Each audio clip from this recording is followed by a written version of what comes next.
This is Hannibal from thehannibaltv.com, and today we have a wrestling legend from the Killer Bees and many other teams over the years, AWA, WWE, all over the place. Jumping Jim Brunzell, how are you, sir? Very good, Hannibal. Thanks for having me on. It's great to have you on. I've had your partner, Brian Blair, on a bunch of times, so okay. The fans have been asking for him. Sleeping. He just got in from Florida, so he's sleeping a little bit now. Okay. Well, I understand you went to wrestling school for Vern Gagne's school. How did you get accepted into that? Because it was very difficult to become a wrestler in those days. Well, Hannibal, if somebody would have told me at age 17 that I would be a pro wrestler for 25 years, I would have told them they were crazy. The reason being, I didn't wrestle in high school. I played football, basketball, and track. I went to the University of Minnesota as a walk-on, as a wide receiver, and my quarterback was none other than Greg Gagne, son of legendary world champion Vern Gagne. So Greg and I became very good together in terms of, we became good friends, and he was a good quarterback, and we used to, spend the summers together. And then he wound up transferring from the University of Minnesota because they switched him to safety, and he wanted to play quarterback. So he transferred to Wyoming, and he finished his career there. And I stayed at Minnesota and wind up, playing more than I thought I would, but wound up trying out with the Washington Redskins in 1972 at a free agent tryout. Didn't make it, so I came back, was going to go to school and finish my degree. I had like 32 credits, and then Greg called me and he said, hey, my dad wants to know if you want to be a pro wrestler. And I said, Jesus. I said, I don't know. And he said, well, he's going to have a camp. And then he mentioned Ric Flair, who was a private school heavyweight champion from Wisconsin, and Ken Patera, who just got done competing in the Olympics in Munich, and Bob Bruggers, who was an ex-football player in the NFL and also a great athlete at Minnesota, and then Khosrow Vaziri, who was the Iron Sheik, the Iron Schnook, as I call him, and he was from Iran, and he was a Greco-Roman, wrestler. And so, and Greg and myself, so we started this camp. Little did any of us know that our camp, our group, would have phenomenal careers in pro wrestling. Take Bob Bruggers. Bob was in the plane crash in North Carolina, the same one that Flair was in, and he wound up not being able to wrestle again. So he was, lucky to be alive. And then Khosrow and Rick and myself, Kenny and Greg, actually, we all had careers that, were 15 to 25 years in the business. I wrote a book called Madlands 5 years ago, and that actually tells a story of, some 5,000 matches I had over the course of that time. So, I had a great career. I had, a number of great people that I worked with. It started in Kansas City in 1973. I teamed up with Mike George, and we were the Central States Tag Team Champions. And then I moved back to Minneapolis, and they put Greg and I together, and we were the High Flyers for 10 years. And then I went to WWF in 1985, and they wound up putting Brian Blair from Florida together with me, and we were the Killer Bees and had pretty doggone good success, for 3.5, 4 years. So that's it in a nutshell. Sergeant Slaughter tells a story from your camp that he apparently came and they were doing amateur wrestling, and he beat everyone in amateur wrestling, including Ric Flair and Billy Robinson. Do you have any recollection of that day? The only thing I can say to that is I know that Sergeant Slaughter doesn't smoke, but he must have had some sort of a herb in his breakfast that morning, because I never remember him beating anybody out of that group, let alone Billy Robinson. Jesus God. Yeah, he definitely told that story, and I found it strange too because, as you mentioned, Ric Flair is a former state champion too, and Yeah. I'd never heard of Sergeant Slaughter having an amateur background, and apparently he wasn't even a real Marine. So I don't. Well, you know, Bobby Remus had a great career, and he did that, Sergeant Slaughter gimmick to the unbelievable, but he was a great worker, and he had a hell of a career. But I honestly, I can never remember anybody coming in and beating, anybody, let alone everybody. So I don't know. Maybe you think he did. I don't know. Now, do you have any stories about Ken Patera? We've had him on this podcast a few times, and he's very popular, very controversial fellow. Was he always like that? Kenny and I go way back, and I always called Kenny the last angry man. And I remember he wanted to get an award from the Cauliflower Alley Club that, is a national professional wrestling association that meets once a year in Las Vegas. So Brian Blair, my partner, who was the president of the organization, Cauliflower Alley Club, he said to me, Jimmy, he says, what do you think we should get Kenny as a gift or, an award? And I said, let's get a trophy and have a middle finger like that in bronze, and then have the writing below it saying, the last angry man, Ken Patera. and Brian says, oh, we can't do that. So, yeah, Kenny's been a real character. Oh, God.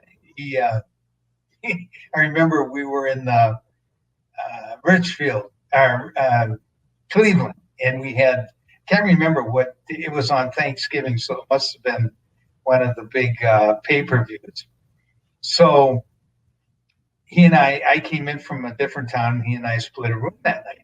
And during the course of the night, I heard him get up and go to the bathroom about 3 or 4 times. And the last time I heard it, he was vomiting, and I said, oh, Christ. So in the morning, I get up, and we're going to the Coliseum there.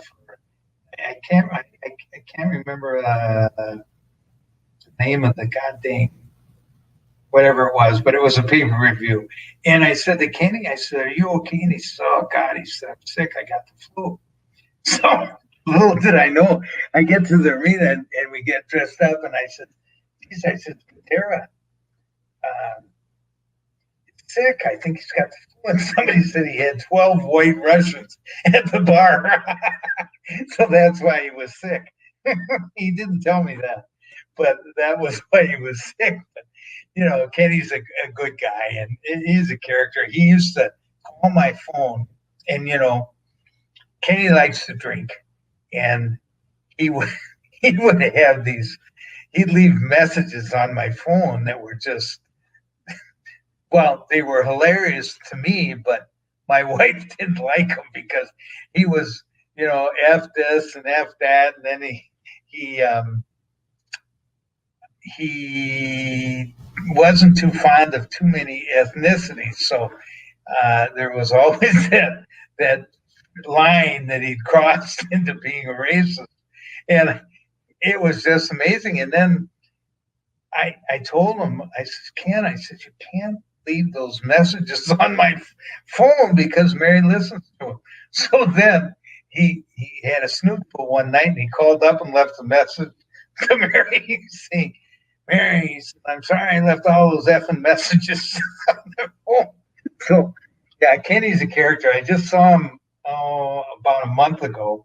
I stopped over there, and he had gained some weight. He went up to 358 pounds, and I think he said he lost 60.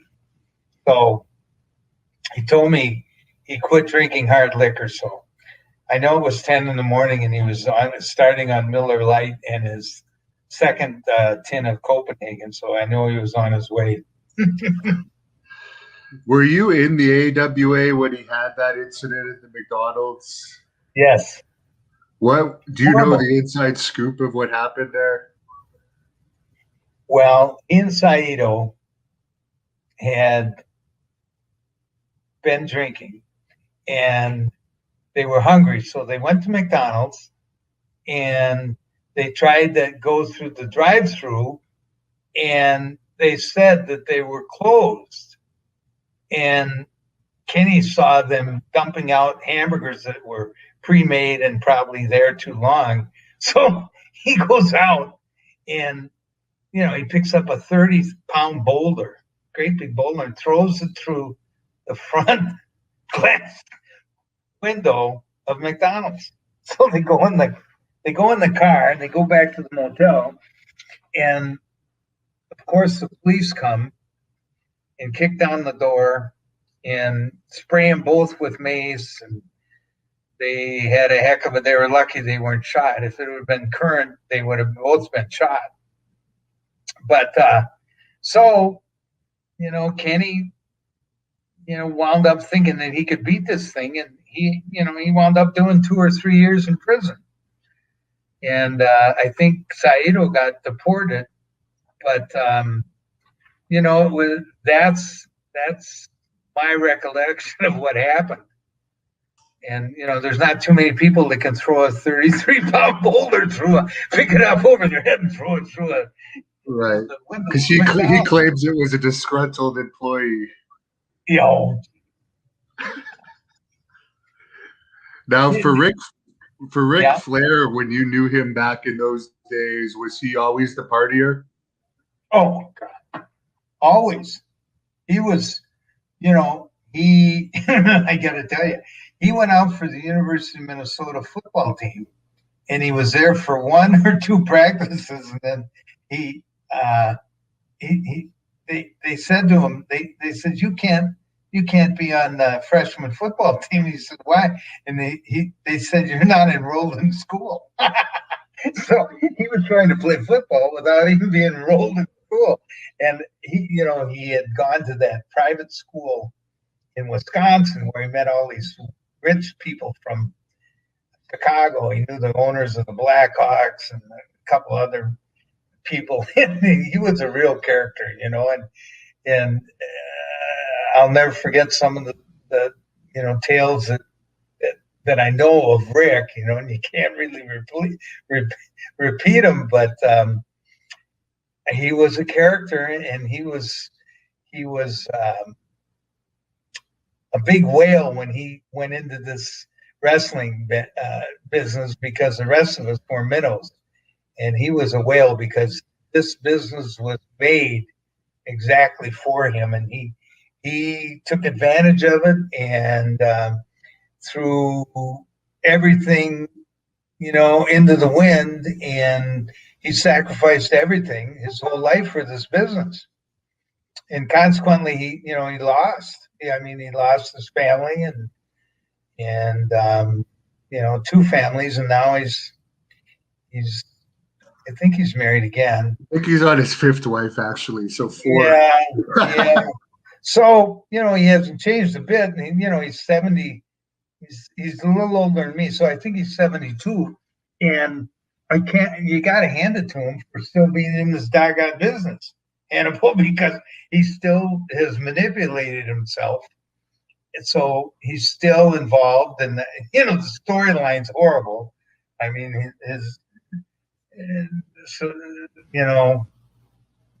What they want us to think, that he impregnated one of the girls that is competing against his daughter, Charlotte. And I thought, oh, Jesus, God almighty, when I saw that on the TV, and I thought, oh, Rick, and he did that little dance and, smile. I thought, he's got to be, 72. God bless him. Still probably the most entertaining person that they have under contract. Oh, gosh. Yeah, well, more power to him. He's still making a decent living. I don't know if he's saving any money, but who knows? Now, for the Iron Sheik, I understand when he started, he wasn't as eccentric as he ended up being in later years. What was your recollection of the transformation of the Iron Sheik over the years? Because you've known him for a long time. Well, I can say that I sort of contributed to his downfall, and I'll let it go at that. But Khosrow was, a very strict Muslim when he first started wrestling. Or in the camp, he didn't drink, he didn't smoke, he didn't swear. Sex was, only if you were married. And then little did I know that during the course of the first 10 years, changed him so radically that you never even knew it. And then all of a sudden he became, he was drinking a case of beer a night, and he was, smoking and doing other, street drugs. And it took its toll on him. He had a hell of a run in New York, and I worked with him in Charlotte, North Carolina in 1979 and 1980. He came in, I told the story earlier. I was a Mid-Atlantic champion and wrestled him on TV for the belt, and he had a loaded boot. So he loaded the boot and kicked me, and boom, and he beat me, pulled my trunks, 1, 2, 3. So he's got the belt. So I'm coming back in a match with him on TV. So I wind up putting the sleeper on him.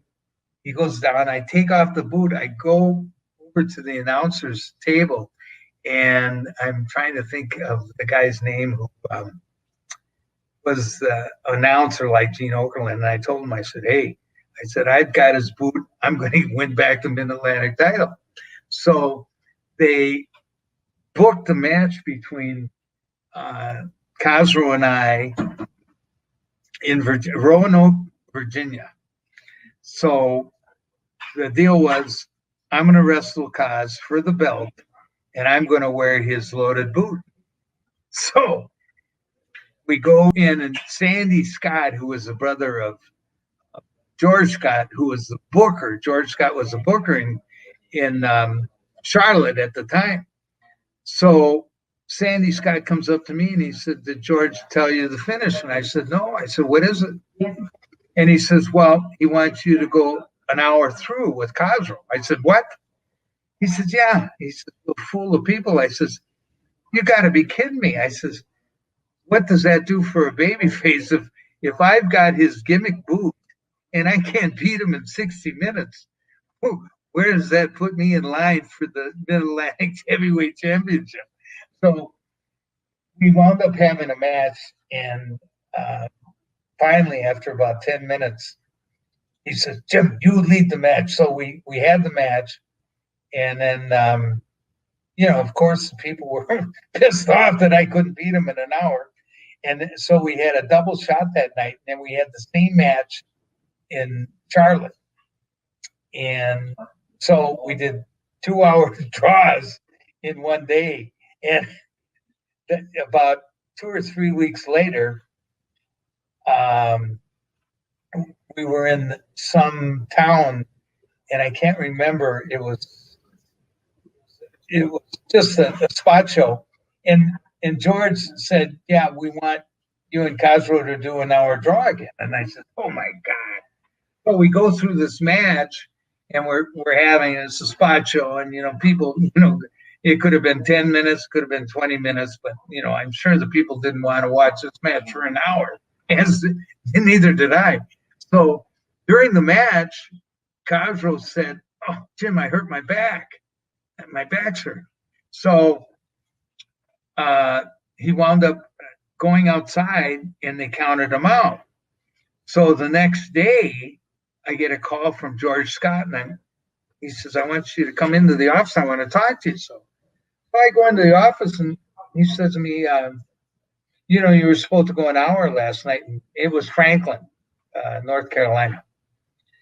And I said, yeah. I said, what's going on? I said, but Khosrow hurt his back. and he told me his back was hurt. And then George says, well, Cosgrove was just in here and said, no, his back wasn't hurt. He said, you just wanted to go home early. I said, well, that's not true. So he said to me, you know what? He says, Jim, he says, I can't have you do this. I'm going to have to let you go. So he fired me. So I was sort of relieved in a way, because I just, North Carolina was a great place, but, you wrestled every single day, twice on Saturday, twice on Sunday, never had a day off. Once again, it took a real strong family commitment to keep your family together there. Thank God my kids were, 3 and a year and a half old. And we had worked around everything, and we had a nice little house there. Wound up, selling the house and going back to Minnesota, and had my best year ever. Matter of fact, I was just talking to Nick about that earlier. The fact that Jim Barnett, who was the owner really in Atlanta, had told me, he says, Jim, what do you want to do? And I said, well, I'd like to see what I could do on my own. But I said that the writing's on the wall. I said, the best thing for me to do is to go back to the AWA and, reunite with Greg Gagne. And he told me, he said, Jimmy, he says, I want to tell you this from the bottom of my heart. He says, if you go back to Minneapolis and Vern Gagne, that will be the biggest mistake you've made in your wrestling career. And I said, well, Jim, thank you, but I'm going to do it. So went back to Minneapolis. Greg and I reunited, and we had a record year working with Jesse Ventura and Adrian Adonis. And I made $85,000, which was my biggest year in the business. So it paid off, and Jim Barnett was wrong, and I was glad to get out of there. Long story made longer. Yeah, a lot of people didn't like Greg Gagne. Was that just because he was the son of the promoter? Because I've met him a few times, and I actually like him and find him to be a nice guy, but I know it's different when you're working with a person. Well, you got to realize, being the son of the promoter of a world champion, a guy who was, Vern had a dominant personality, and he was not liked by any of his contemporaries. They were all jealous of him, because here was a guy who came from nothing, was a 4-time, Big Ten champ, twice national champ, alternate on the Olympic team. And, he could go with anybody, and I think a lot of people resented that. And consequently, Greg never left the AWA. He went down to Georgia for 2 weeks. He and I went down there, and we wrestled Bobby Orton and Dickie Slater a couple times. Had a hell of a match with those guys. And then he decided, he was going to be in Minnesota, never left. And consequently, people thought, well, Greg is slight of build, but Greg was a hell of a worker. He was a great worker, and he was good on interviews. And the only thing that was a definite problem was he was undersized. He only weighed like 208 pounds, dripping wet. And, that at that time, most of the heels that we were working with were over 250, to say the least. So it was, it was hard to go. And Greg was content to stay in the AWA. And then when all the territories were falling apart because Vince was, stealing all the talent, and, to be honest with you, the areas, the 26 different territories that were used to be there for wrestling, couldn't compete with the television production that Vince was showing. So consequently, there was only one place to, if you wanted to be a pro wrestler, you better go to New York. So everybody did. So I was telling Nick earlier, there was 60 guys there when I was there in 1985. 60 guys. They ran 3 towns a night. 20 guys in the town. And when they put Brian Blair and I together as the Killer Bees, we wrestled 27 days a month for 3.5 years. You know, that's only 3 or 4 days off a month. And that was horrendous. I mean, we flew a plane every single day. You know, the money was good, but it was nothing compared to what it should have been. You know, when I first went there, the first 3 weeks, I made, you know, 4,200, 4,600, you know, 5,000. I thought, holy smokes, this is the way it's going to be. It'll be wonderful. It'll be worth, you know, the sacrifice. But then all of a sudden, you know, it dropped down. You know, it dropped down to, you know, $2,000. And, you know, you're working 7 days a week, you know, week in, week out. And you think, holy Christ. So it really became a drag. And it was, you know, consequently, there was a lot of, you know, abuse, drug abuse, alcohol abuse, sex on the road. I mean, it was just, it was hard in the fact that you were, in order to, you know, if you wanted to be a wrestler, this was it. This was your life from then on. So it was one of the problems you had to put up with. And look at all the guys that, you know, lost their lives, ruined their lives, left their family, you know, and they gave it up, you know, because they wanted to pursue this crazy dream. How was the sex on the road for you, or were you married? I was married. You know, before it was, you know, like anybody else, you know, you're red-blooded, you know, baby face, and, you know, it was just like anybody else in entertainment. You know, if you're on TV, you're popular, so consequently, you know, there's always that opportunity. On your Wikipedia, it says you were NWA Central States Tag Team Champions and 2-time Mid-Atlantic Tag Team Champions, but it doesn't say who you beat for the titles. Do you recall by any chance who you beat for the titles in those situations? In Kansas City, it was Roger Kirby and Lord Alfred Hayes. And in the Mid-Atlantic, I was never a tag team champion. I was Mid-Atlantic champion twice. I beat Ray Stevens and Ken Patera. So, and you mentioned you worked with Jesse Ventura in the AWA. Yes. Do you have any stories about him? He's, of course, one of the most successful wrestlers of all time. Well, you know, the thing that made Jesse was his interviews. He was an incredible interview. He had the look, but to be honest with you, he wasn't that skilled in the ring. He wasn't very athletic in terms of what you think a heel would be. You know, Adrian Adonis was now just the opposite. Adrian was incredible to work with. He had great timing, took great bumps, and he and Jesse complimented each other for which one didn't, you know, wasn't that good on the mic. You know, Jesse made up for that, and Adrian made up for Jesse in the ring. So, you know, and Jesse proved that when he went to New York. You know, he had some problems with blood clots in his lungs, so he couldn't fly as much as, you know, we were flying every single day, and he was, you know, getting beat up with the best of us. So he wound up, you know, taking a spot on TV, you know, being an announcer, and did a great job. And then, you know, lo and behold, he becomes the governor of Minnesota. And I saw Jesse, probably, no, it must have been early fall this year. And I had to go over to his house.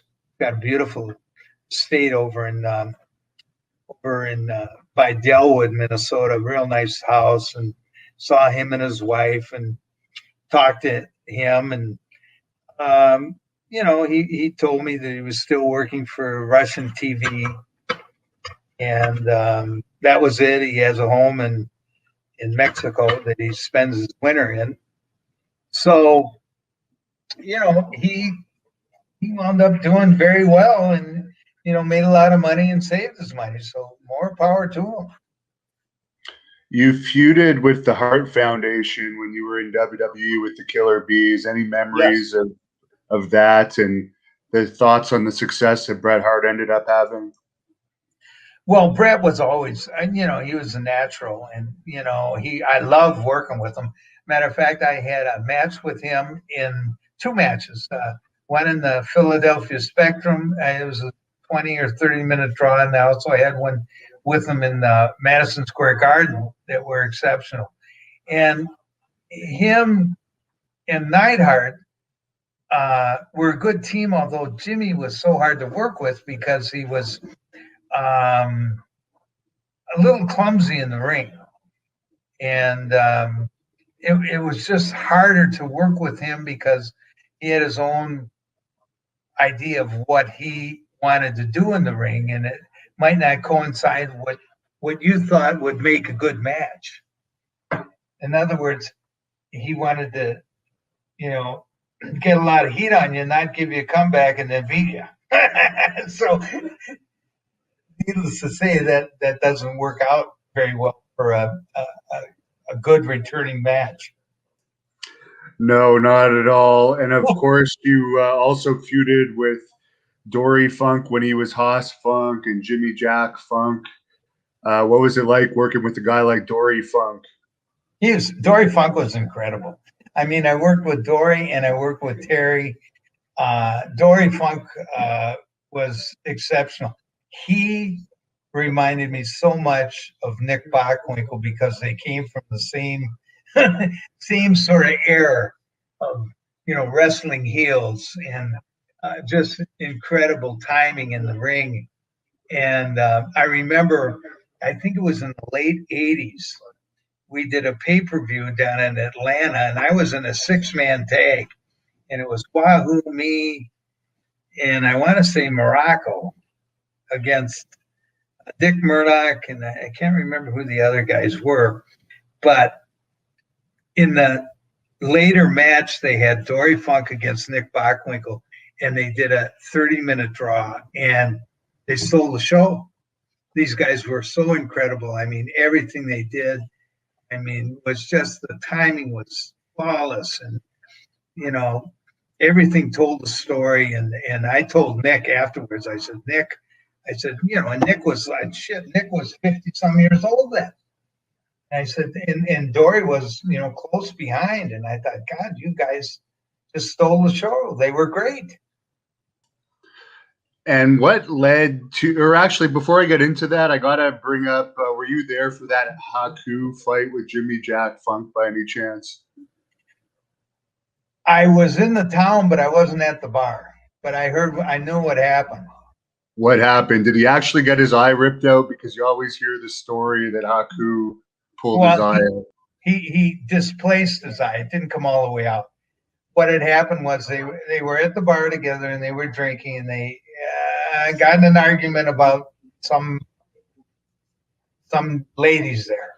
So Haku told Jesse, you know, come on outside. And, you know, Jesse was 6'3", 290 and a stout guy.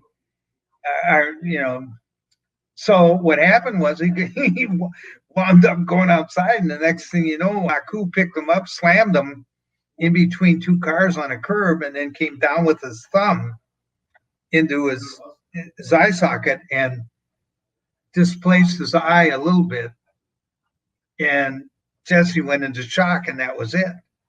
So they wound up, you know, saving. I think Jesse's eye was saved, but he couldn't wrestle again for a long time if he did wrestle again. And they had to put his head on a board, and he had to, you know, his head had to remain immovable for I don't know how many days, but they actually let Jesse go, and they suspended Haku for, I don't know, 2 weeks. But we were just talking about Haku earlier, and you know, all the people I've met throughout my life, all sports, and I play college football, and I know a lot of players, that played in the NFL, and all the tough wrestlers. But honest to God, Haku, out of all the people I've ever met, was the baddest guy as far as fighting, because it wasn't a matter of fighting with him. It was a matter of life and death, because he there was no difference. I mean, he wouldn't stop unless his opponent was physically beat to a pulp. Did you ever actually see him in action, or just hear those stories about his various encounters? I saw him. I saw not him in action, but I saw him.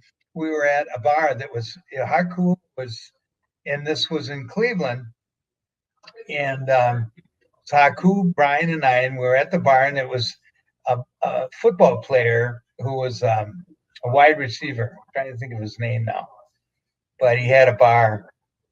Webster Slaughter had a bar in Cleveland, so we went to the bar, and there was some Cleveland Browns in there, offensive linemen, and you could hear them chirping about, they knew that we were going to be in town the next day, or even that night. I think we were. Yeah, that's when it was. So they're wrestling this, wrestling that, and that phony this and that. So Haku was drinking cognac and Coke, and he put his drink down and he walked over this table. And these guys were big kids. I mean, they were, probably in their 20s and probably, 250 to 300 pounds. There was 4 of them. And he said to the guys, he said, fellas, he says, I know you're here for a good time just like we are. And he said, if I hear any more shit about pro wrestling, he says, there's going to be trouble. And he looked at him and he didn't say another word. Haku walked back to the bar, and those guys didn't say one more word. So you could see, I mean, he was 6'3", 290 pounds, and he was, he could kick, a ceiling that was 7 feet high, and he was a born killer.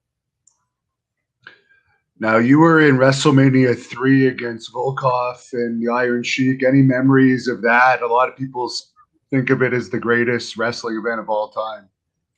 Well, it was, because it had sort of built to this crescendo of pro wrestling, and Hulk against Andre, and they built that up just perfect. And I think the fact that I never liked the finishes that they gave us in the WWF, and because they didn't mean anything. I mean, there was no, like traditional wrestling. Wrestling was part of a story where you'd have one match, and that match would lead to the next part of the story, and then to the next part of the story, and then it might culminate in a cage match, or whatever. And the match that we had with Sheik and Nikolai, what was supposed to happen was, during the end, we had our match, and they got some heat on us. We made a comeback. I had them in a couple compromising deals, and then they cheated. And then Jim Duggan ran into the ring with the 2x4. So he runs into the ring with the 2x4, and he's clubbing, Khosrow and Sheik, and the ref rings the bell and disqualifies us, and we're supposed to be happy that Jim Duggan came into the ring. And I said to Brian Blair, I says, my God, what a horrible finish that was. It was horrible, because where does that put us? We're supposed to be patting Jim Duggan on the back. He's coming into the WWE, but at our expense. They could have done something different, I think. Is it true that there was a bunch of house shows at the Silver Dome later on, and it was just up for smaller crowds. Do you have any recollection of that? No, I don't. I don't remember going there again. Because we used to go to Joe Louis Arena, and I think the Silver Dome was, I think they wound up tearing that damn thing down. They built a new place, but we used to wrestle almost all the time at Joe Louis Arena where they played hockey, and I think that was once in a for WrestleMania, and they had 93,000 people. I still have the picture of that night, that was 8x10, and it was just, I still have it. And in there, they said it was 97,000, but I think it was 93,000. But still, that's a hell of a crowd. I'm gonna guess the payoff was good for that one. 10 grand. And they did 30 to 35 million dollars on that show. So Hulk and Andre got $1 million apiece, and some of the guys got 150,000, I think. But the majority of the underneath card got 10 grand. So when you think of that, they probably paid, I don't know, 10 to 20% to the talent, and then they kept 80. But that's the way those promoters make money. Plus, they didn't pay us for 6 weeks. So what I had heard was they put that 35 million in a note for 6 to 8 weeks, gained interest on it, and then they paid the boys on the interest that it earned. Clever. I don't know that if that's for true, but there was speculation that that's what they did. Now, what led to Brian Blair leaving the WWE and the breakup of the team? Well, here's what happened. They let a number of us go. They let Junkyard Dog, Don Morocco. I think they let Kenny Patera go, and then they let the Bees go. So I thought, well, Brian was ready to open up the Gold's Gym. He had 3 Gold's Gyms in Florida, and at that time in 1982, I opened up my own gym called Jumping Jim, Brunzell's Gym, and it was 5,000 square feet. I had $50,000 worth of equipment, and I had sunbeds, and I had a whirlpool, and I had the best steam bath in the cities.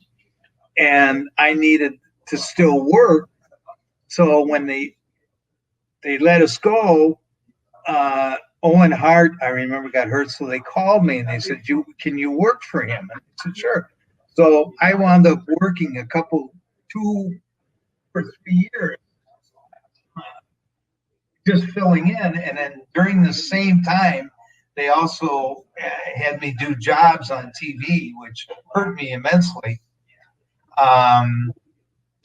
But I needed to work.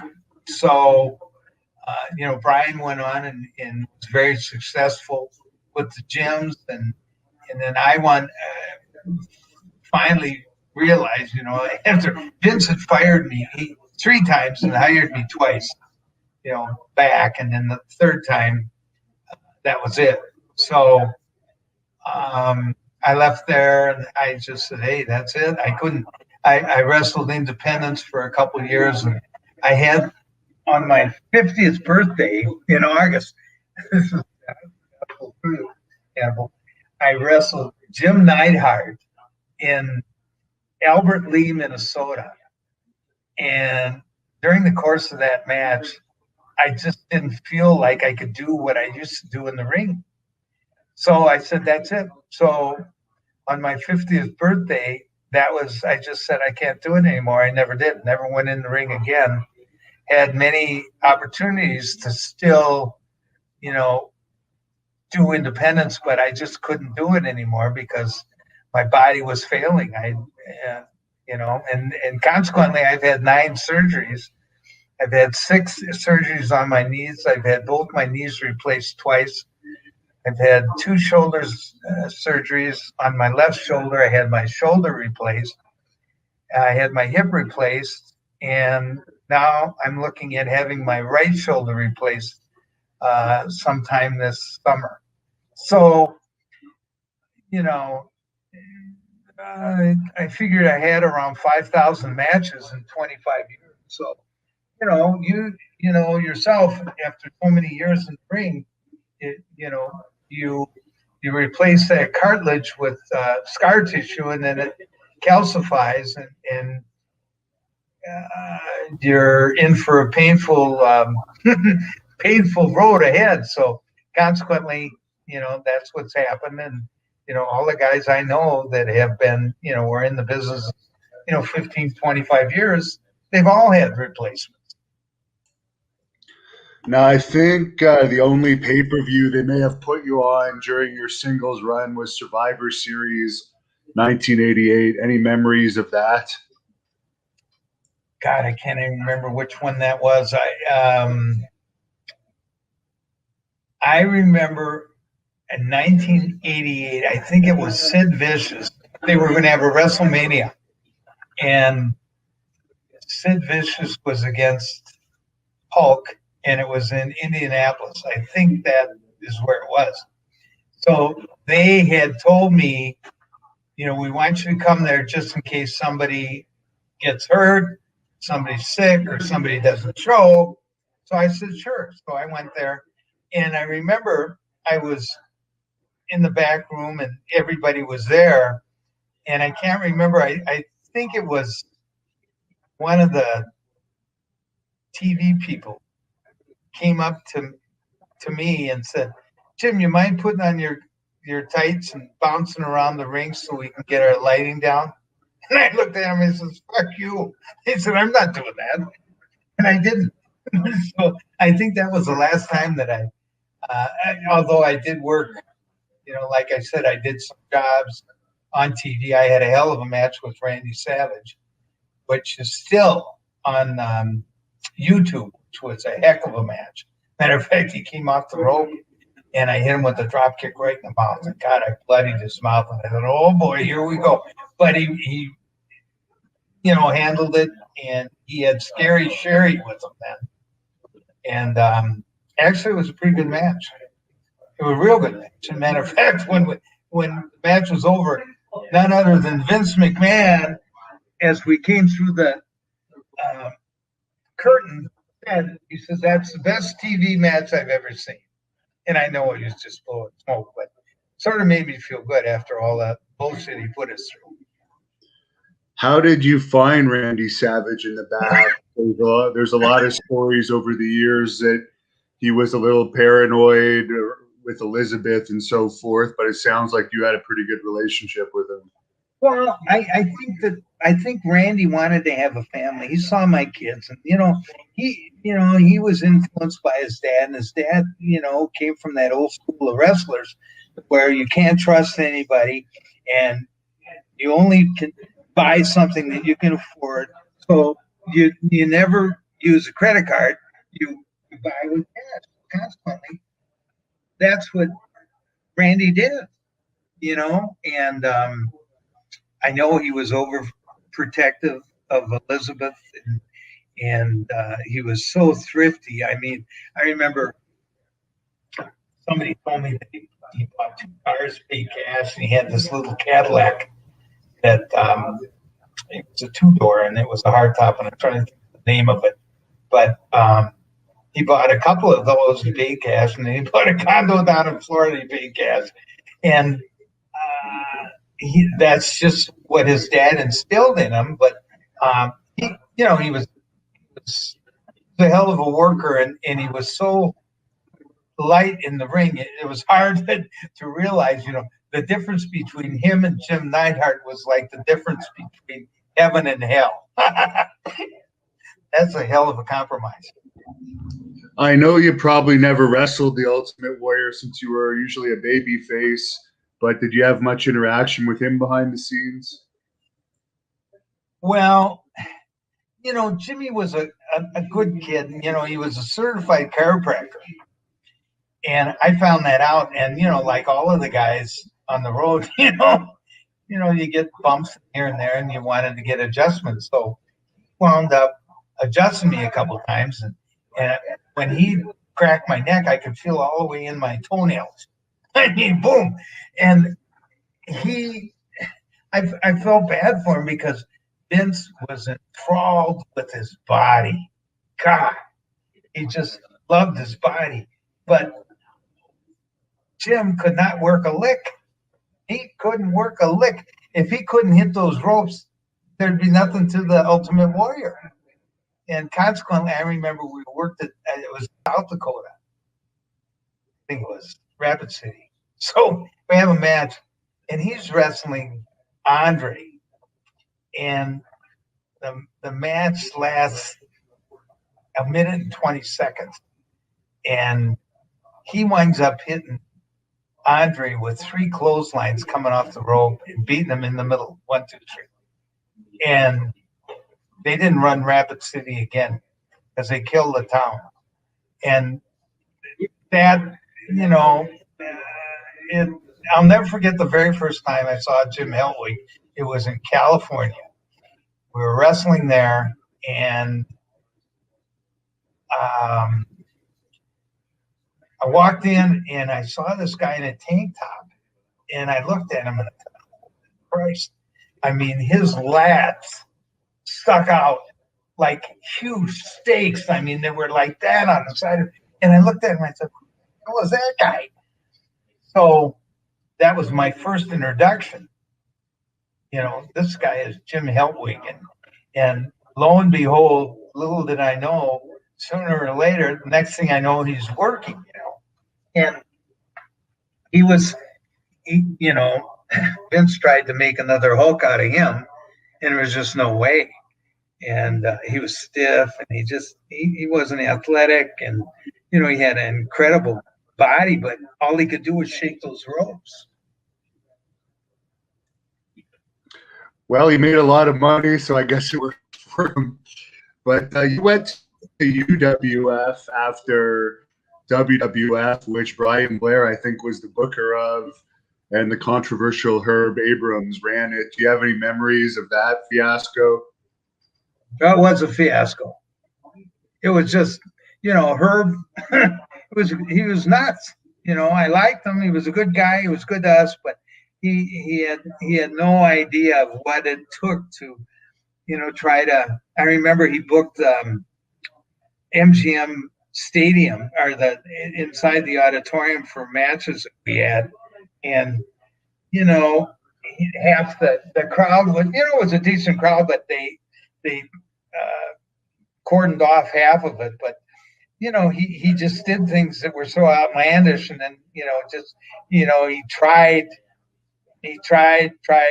real hard, but it just, if you don't have decent TV, and at that time nobody had TV like Vince, and I mentioned this many times, that the fact that he was allowed to, have the same sort of TV production that Dick Ebersol had showed him with Wide World of Sports. That's what created the WWF, is that television production that was second to none. I mean, the different cameras and the different angles and the fadeaways and all that stuff. I mean, that TV probably cost $250,000 a show.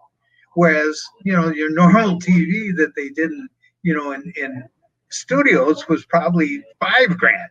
So there was just, and this was the story that WWE, that's why they were so damn successful, is not only did they have all the talent in the country, but they had the best TV production. I know that you worked for WCW at their Slamboree pay-per-view at one point. Was there ever any talk of you coming on board there full-time? No. I'd worked in Atlanta before, and that was before, when I went up to Minneapolis after I left Charlotte, and that's when Jim Barnett told me I'd be making I was just tired of that whole Southern type of mentality in terms of their booking. You know, they had a number of bookers. They were all the same, you know, and they had the same ideas. And I wanted to get back home, you know, period. So that's what it was. There's a fan that wanted to know if you ever had any interaction with Mad Dog Buzz Sawyer over the years. Yes, Buzz started in Charlotte. And I remember he came in, he was a good kid, worked hard, you know, had a tough little body. You know, he wasn't that tall, but he was muscular, and he attained a little bit of success. And personally, I didn't see him after that, but I heard that, you know, he had some substance abuse problems, and that took over his life, and consequently that, you know, ruined his career. Did you ever witness any behind the scenes fights in wrestling, in dressing room or anything like that? Yeah, I saw the fight between Spivey, you know, Danny Spivey and Adrian Adonis in Flint, Michigan. And it was probably the most brutal fight I've ever seen, because it started in the ring, and, you know, Adrian had already, you know, Danny was just starting out, and he was a big, you know, 6'6", 260-pound guy, and lanky, and, you know, good with his fists. And Adrian, over a course of a couple of weeks, had worked with Danny many times and had, you know, sort of abused him. Consequently, Danny told Adrian, he says, "Hey," he says, if you're snug with me again and hurt me, he says, I'm gonna let you have it." Sure enough, Adrian had the sleeper hold on him real hard, and Danny gave him the office. Nothing happened, so Danny hit him with a couple elbows and turned around and whop, just blasted him and knocked him down with one punch. And he was out on his feet. So Bob Orton and I ran into the ring and said, "Jesus Christ, you know, come on." So we got them separated, and Adrian was he was out on his feet. So the next thing you know, Danny Spivey's in the babyface locker room, and he says, "That son of a bitch, if he ever does that again, I'm gonna kill him." And next thing you know, the door opens and Adrian comes in, and he starts to leg dive Danny, and Danny threw an uppercut. I'm honest to God, he threw an uppercut and hit Adrian right here, and lifted Adrian in the air about 3 feet. And Adrian came down like a big mullet, and his whole body hit like one big, his stomach, chest, his legs all hit at once. And he just went, and when he got up, you could see his cheekbone right through this part of his cheek, and he had a big cut over his eye where Danny had got him in the ring. And Danny wanted to keep going, and thank God there was about 4 guys there that said, "Hey, please don't, you know, you don't want to kill him." And that was it. And Adrian was never the same after that. There's a fan that wanted to know if you have any memories of Jerry Blackwell, and how do you think he would have done in WWE? Well, Jerry Blackwell was probably the best big man at that time. You know, he was like 5'10" and 400 pounds, but he was agile. He could do a lot of stuff in the ring, and he had great timing, and he was smart. And he got over really good in the AWA, but it was because he was a, hillbilly from Stone Mountain, Georgia, that got him over. And he played that hillbilly type, hick and this and that, but I don't think he would have got over in the WWF because he didn't have the body. If you look back at the guys in the WWF during that 80s, mid 80s, there was very few guys that were really out of shape. I mean, and Jerry had a big derby on him, and it hung over his belt, and he just never would have made it. And Vince wouldn't have given him a try. Vince wanted that muscle bound, Mr. America look, and he wanted all the guys to be, rock solid and, like he is, like he wants to be, like he is. Have you noticed, Hannibal, that he looks like a silverback ape now? Have you seen his head? Yeah, I haven't seen him that recently, but he definitely is a bodybuilder for sure. He's taking his share of supplements. Oh Christ, yeah. He's probably taken so much growth hormone and any steroids. He's probably on the cutting edge of steroids. Between him and The Rock, they got it pretty well taken care of. Yeah, I think The Rock probably can afford his own team of scientists to create the best. If you make $155 million in 3 years, you're doing something right. Yeah, for sure. Now, what do you consider your favorite both singles and tag team match of your career? Oh, God. Singles match, Nick Bockwinkel, and which I had a couple hour draws with. I had a couple draws with Harley Race and 2 or 3 with Ric Flair. Bret Hart and I had a couple 30-minute draws that were great. But as far as tag team, the Harts were good. I would say in the AWA, Nick Bockwinkel and Ray Stevens were incredible.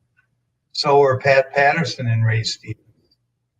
And I don't know. I singles, as far as the guys who I thought were really great in the ring, and some I'd worked with and some I didn't.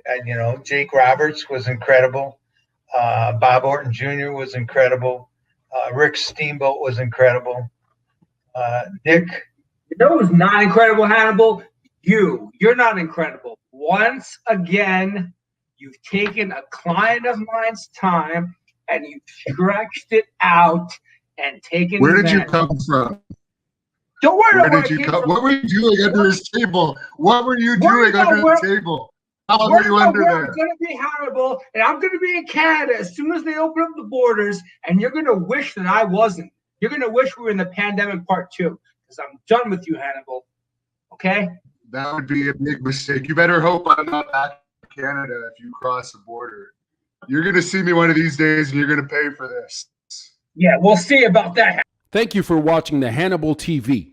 Please like this video if you enjoyed it and click the subscribe button to not miss any of our latest shoot interviews, match videos, or news updates. Support us on patreon.com for $1.99 a month to watch our full shoot interviews ad-free and help our channel grow. Follow us on Twitter at the Hannibal TV for instant updates.